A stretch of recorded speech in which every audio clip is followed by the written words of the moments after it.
বাংলার প্রতি কেন্দ্রের আর্থিক বঞ্চনার অভিযোগে তৃণমূল কংগ্রেস বরাবরই সরব।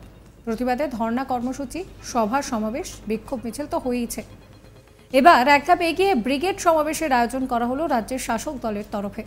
সমাবেশের নাম রাখা হয়েছে জনগর্জন সভা। 10ই মার্চ সকাল 11টায় ব্রিগেড হবে এবং সেখানে কিন্তু প্রধান বক্তা হিসেবে উপস্থিত থাকবেন তৃণমূল সুপ্রিমো মমতা বন্দ্যোপাধ্যায়। লোকসভা নির্বাচন যত এগিয়ে আসছে ক্রমশই সরগরম হচ্ছে রাজ্য রাজনীতি। এবার সন্দেশখালী ইস্যু, সেটাও তো জ্বলছে। এবার সন্দেশখালী নন্দীগ্রাম হয়ে দাঁড়াবে না তো? এরই মধ্যে সেই প্রশ্ন উঠতে শুরু করেছে। তারই মধ্যে বামেদের পুরনো ঘাঁটি ব্রিগেডকেই বেছে নিয়েছে তৃণমূল কংগ্রেস। মার্চের প্রথম সপ্তাহে বঙ্গে আসছেন মোদি। রাজ্যে তার রয়েছে একাধিক সভা, প্রকল্পের উদ্বোধনও করবেন তিনি। তার ঠিক পর ব্রিগেডে জনগর্জন সভার আয়োজন করলো রাজ্যের শাসক দল। ব্রিগেড সভার পোস্টারটি নিজের টুইটার হ্যান্ডেলে শেয়ার করে পোস্ট করেছেন অভিষেক বন্দ্যোপাধ্যায়। ক্যাপশনে লিখেছেন খেলা হবে।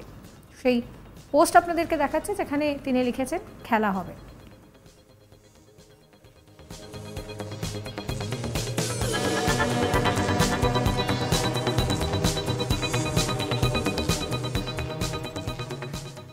দেখা যাচ্ছে যে এই জনগর্জন সভার পোস্টারে লেখা বাংলার প্রতি লাগাতার যে কেন্দ্রীয় বঞ্চনা, সেই কেন্দ্রীয় বঞ্চনা, 100 দিনের কাজ, আবাস যোজনা, রাস্তা ও একাধিক জনকল্যাণমূলক প্রকল্পের টাকা অন্যায়ভাবে বন্ধ করে দেওয়ার প্রতিবাদে এবং বহিরাগত অত্যাচারীদের বিসর্জনের অঙ্গীকার নিতে ব্রিগেড চলো।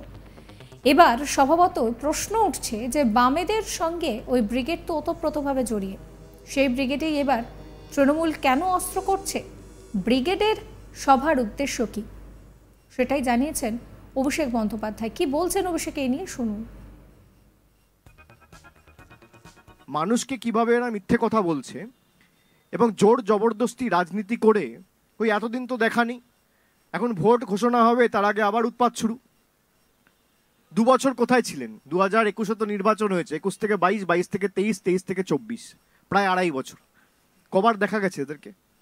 আমরা তো সেই জন্যই বলি বহিরাগত, আমরা তো সেই জন্যই বলি বাংলা বিরোধী, আমরা তো সেই জন্য বলি অত্যাচারী, আমরা তো সেই জন্য বলি স্বৈরাচারী, ষড়যন্ত্রকারী, আমরা সেই জন্য বলি জনবিরোধী, আমরা সেই জন্য বলি জমিদার, আমরা সেই জন্য বলি বসন্তের কোকিল।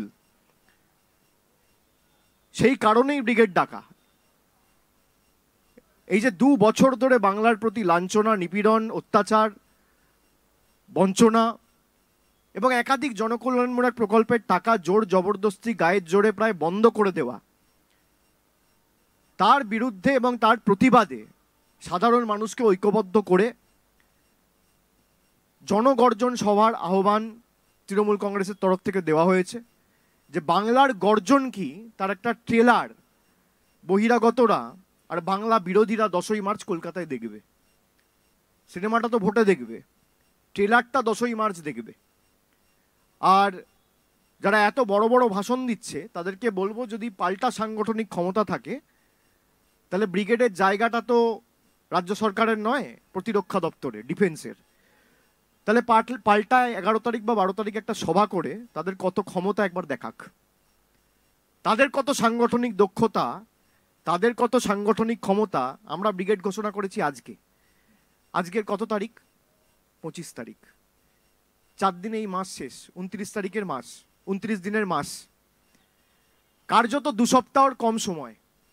তার মধ্যে ব্রিগেড সমাবেশ এবং ব্রিগেডের ডাক দিয়েছে পশ্চিমবঙ্গ তৃণমূল কংগ্রেস। সেখানে প্রধান বক্তা হিসেবে উপস্থিত থাকবেন মমতা বন্দ্যোপাধ্যায়, আমরা নিজেরা সবাই থাকব, সাংসদ বিধায়ক সকলে থাকবে। এবং কিভাবে 2 বছর ধরে এরা বাংলার মানুষকে বঞ্চিত করেছে ডিটেলস আমরা ব্রিগেডে দেখাবো।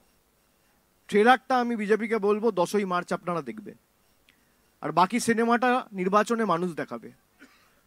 অনেকে ভেবে নেয় আমি প্রধানমন্ত্রী, আমি কেন্দ্রীয় মন্ত্রী, আমি রাজ্যপাল, আমি রাষ্ট্রপতি, তাই সব ক্ষমতা আমার। গণতন্ত্রে ক্ষমতা মানুষের হাতে থাকে। মানুষ চেয়েছে বলে আজকে কেউ প্রধানমন্ত্রী, কেউ মুখ্যমন্ত্রী, কেউ রাজ্যপাল, কেউ কেন্দ্রীয় মন্ত্রী, কেউ বিধায়ক, কেউ সাংসদ। মানুষ যেদিনকে না চাইবে আর এদের অহংকার, ঔদ্ধত্য আর দম্ভ ভেঙে চূর্ণ বিচূর্ণ করতে বেশি সময় মানুষের লাগবে না। দিন 15 পরে ব্রিগেড সমাবেশ নিয়ে দলের মুখপাত্র কুণাল ঘোষও সংবাদ মাধ্যমে প্রতিক্রিয়া জানিয়েছেন। জানান যে কেন্দ্রীয় সরকারের বঞ্চনার বিরুদ্ধে ব্রিগেডের ডাক দেওয়া হয়েছে। কি বলছেন কুণাল, শোনাবো। 10 তারিখ ব্রিগেড জনগর্জন সভা, মমতা বন্দ্যোপাধ্যায়ের নেতৃত্বে, অভিষেক বন্দ্যোপাধ্যায়ের সভাপতিত্বে, সেনাপতিত্বে ব্রিগেড। মানুষ 100 দিনের টাকা পাচ্ছেন না, আবাসের টাকা পাচ্ছেন না, বাংলার হকের টাকা পাচ্ছেন না, উল্টে বহিরাগতরা এসে নানা ধরনের অত্যাচার, কুৎসা, অপপ্রচার করছে। তাই মমতা বন্দ্যোপাধ্যায়ের নেতৃত্বে, অভিষেক বন্দ্যোপাধ্যায়ের সেনাপতিত্বে গোটা তৃণমূল পরিবার 10ই মার্চ ব্রিগেড চলো। এখন ব্রিগেড করলেও যদি সেটা আবার বিরোধীদের দোষের হয়, তো অভিষেক বন্দ্যোপাধ্যায় তো বলে দিয়েছেন, অভিষেক বন্দ্যোপাধ্যায় খুব স্পষ্ট করে বলেছেন 10ই মার্চ ব্রিগেডে ট্রেলার দেখাবো আর ফিল্মটা দেখাবো ভোটের দিন, ভোটের রেজাল্টে। তো সুতরাং তো যা যা কুৎসা, অপমান, অপপ্রচার বাংলার বিরুদ্ধে, এসবের জবাব ব্রিগেডে হবে। বাংলার প্রতি কেন্দ্রের আর্থিক বঞ্চনার অভিযোগে তৃণমূল কংগ্রেস বরাবর সরব হয়েছে। এবার কিন্তু ব্রিগেড সমাবেশের আয়োজন করা হয়েছে। সেই সমাবেশের নাম রাখা হয়েছে জনগর্জন সভা। নিজের সোশ্যাল মিডিয়া হ্যান্ডেলে এই পোস্টার তিনি শেয়ার করেছেন এবং অভিষেক বন্দ্যোপাধ্যায় পোস্টার শেয়ার করে লিখছেন যে খেলা হবে, এবং তিনি বলছেন যে অনেকেই লাইমলাইটের জন্য কিন্তু এই সমস্ত কিছু করছেন। রাজ্যে নরেন্দ্র মোদী আসবেন সেই নিয়েও তোপ দেখেছেন অভিষেক বন্দ্যোপাধ্যায়। তিনি ঠিক কি বলছেন আরও একবার আপনাদের শোনাবো। মানুষকে কিভাবে এরা মিথ্যে কথা বলছে এবং জোর জবরদস্তি রাজনীতি করে ওই এতদিন তো দেখানি, এখন ভোট ঘোষণা হবে তার আগে আবার উৎপাত শুরু। 2 বছর কোথায় ছিলেন? 2021 তো নির্বাচন হয়েছে, 21 থেকে 22, 22 থেকে 23, 23 থেকে 24, প্রায় 2.5 বছর। কবার দেখা গেছে এদেরকে? আমরা তো সেই জন্যই বলি বহিরাগত, আমরা তো সেই জন্যই বলি বাংলা বিরোধী, আমরা তো সেই জন্য বলি অত্যাচারী, আমরা তো সেই জন্য বলি স্বৈরাচারী, ষড়যন্ত্রকারী, আমরা সেই জন্য বলি জনবিরোধী, আমরা সেই জন্য বলি জমিদার, আমরা সেই জন্য বলি বসন্তের কোকিল। সেই কারণেই ব্রিগেড ডাকা। এই যে 2 বছর ধরে বাংলার প্রতি লাঞ্ছনা, নিপীড়ন, অত্যাচার, বঞ্চনা এবং একাধিক জনকল্যাণমূলক প্রকল্পের টাকা জোর জবরদস্তি গায়ের জোরে প্রায় বন্ধ করে দেওয়া, তার বিরুদ্ধে এবং তার প্রতিবাদে সাধারণ মানুষকে ঐক্যবদ্ধ করে জনগর্জন সভার আহ্বান তৃণমূল কংগ্রেসের তরফ থেকে দেওয়া হয়েছে।